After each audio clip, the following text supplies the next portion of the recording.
राज्य सरकारचा भवानी आवाज कुणाचा आवाज कुणाचा या खोके सरकारचं करायचं काय गृहमंत्र्यांचं करायचं काय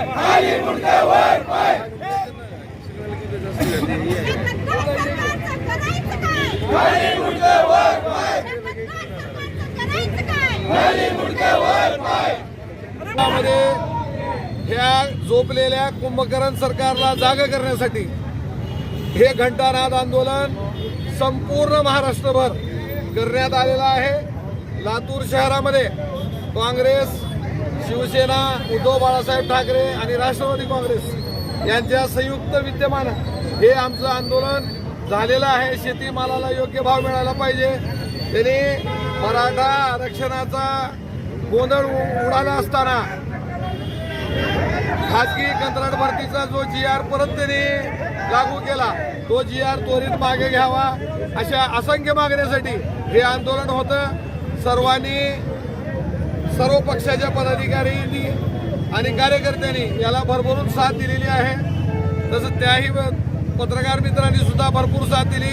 आम्ही त्यांचे ऋणी आहोत आणि याच प्रकारे जेव्हापर्यंत केंद्राचं आणि महाराष्ट्र सरकार आम्ही उलटून टाकणार नाही तेव्हापर्यंत महाविकास आघाडी शांत बसणार नाही। विद्यार्थ्यांसाठीचं आंदोलन आहे।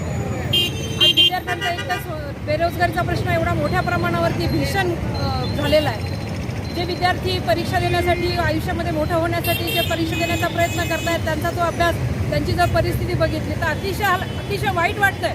10 बाय 10च्या रूममध्ये इतकी मुलांची गर्दी एक वेळेला जेवण करून, की हे विद्यार्थ्यांशी जेव्हा आम्ही बोललो तेव्हा अतिशय वाईट वाटलं की फक्त दिवसातून ही मुलं एका वेळेला जेवतात आणि पोटतिडकीने अभ्यास करून परीक्षा फी त्यांची जी आहे त्याच्यामध्ये घोटाळे आहेत त्यांचे। परीक्षा झाली तर त्या परीक्षेमध्ये पेपर फुटी आहे आणि हे सगळं जर बघितलं तर कसलं विकासाचं राजकारण आहे। आज शेतकऱ्यांचा विषय बघा तुम्ही, ते उत्पादन दुप्पट करणार होते, कुठे गेला 4150चा भाव सोयाबीनला आहे, काढायचा सुद्धा खर्च निघत नाही, शेतकरी जिवंत राहील कसा? आज महिलांच्या जर बघितलं, महिलांच्या अत्याचाराचं जर घटना बघितलं तर त्या वाढायला लागलेल्या आहेत। म्हणजे या राज्यामध्ये देशामध्ये महिला सुरक्षित नाही, शेतकरी जगू शकत नाही आणि विद्यार्थ्याला भवितव्य नाही।